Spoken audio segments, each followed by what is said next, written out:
اخوي الراجل البارد ده مجرسني في البلد كلها على كده. لم علي اهل البلد مجرسني معاهم واحد واحد، مش ابوه جد ولا كان جده عبد الباسط عبد الصمد. يا اخي والله ما عارف اعمل ايه مع الراجل ده انا. ابو موسي تعالي.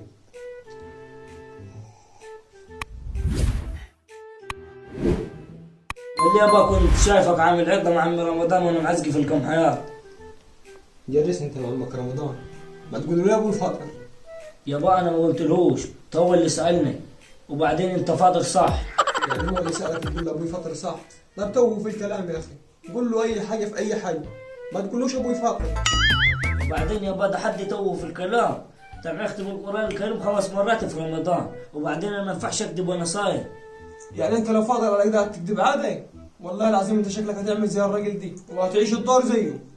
وانت يابا ده ابونا ايه؟ فطرت النهار دي في اخر دقيقتين. طب وليه اصلا يتاخروهم الدقيقتين دول؟ ما الدقيقتين دول ربنا هيحاسبنا عليهم، لا ينفع ننقصوهم ولا ينفع نزودوهم، مش هم عاملين نفسهم شيوخ وماسكين سيرته في كل مكان، يمشوا على اللي ماشي عليه الدين، ما يخترعوش من دماغهم، لا يزودوا دقيقي ولا ينقصوا ثاني. طب اقول لك روح هتلبس سجاير من دكان عمك ابراهيم. لا يابا ده كده مقفلي، الناس مع صلي التراويح.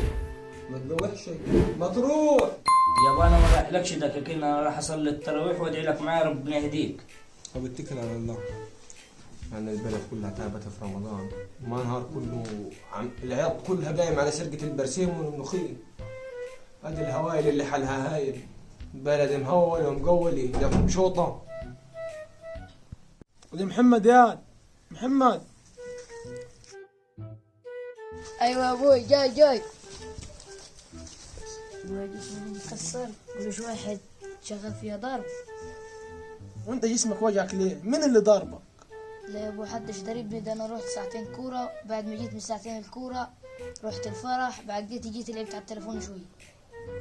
والحال ده يمشي لحد امتى؟ لا يا ابوي الحال ده سيظل ما هو عليه.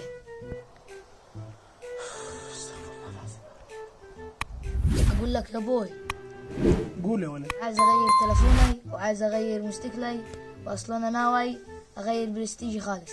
برنتيك؟ ايه البرنتيك دي؟ يا ابوي البرستيج يعني شكل حياتي كله، يعني هتعمل ايه يا ولد؟ يعني هغيره كله. استغفر الله العظيم يا رب.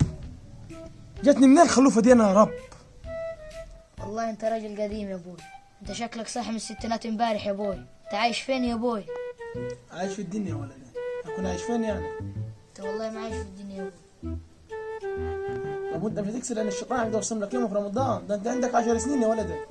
لا يا ابو معترض على النظريه دي يعني. ايه ما تقول ايه؟ عيب يا ابوي، ده مش اصول برستيج ده. برنتيك؟ طب والله العظيم انت ما قاعد في بيتك. يعني انا اروح فين على كده؟ ابوي ساحتني. يعني انا اروح فين على كده؟ الدنيا كلها مقفله. ايوه صح، اروح لعمي موسى في الا غيره، طبعا من طبعا. انت قاعد هنا وكل اللي رايح واللي جاي واكل وشي برا. واكل وشك ليه؟ انا بكلم عمر. يا بعد الناس ماسكه سيرتنا برا في الجوامع ده با. انت لازم تصيم، عافيه ذوق لازم تصيم. لا ما صايم. لازم النهار كله ما تتريق عليك وانا مليت بصراحه. ده انا ما اسمعهم بودان. لا انا لو سامعهم من بعيد مش يهمني. يا اخي سيبني ربنا يهديك، انت كبير مش صغير. يلا روح اقرا سرحه. اروح فين دلوقتي؟ يلا روح اقرا سرحه. اروح فين في الليل ماليش دلوقتي؟ دعوه روح. اروح فين دلوقتي؟ طب الراجل ده ساعتنا اروح فين دلوقتي؟ اروح يا ابو العم رمضان.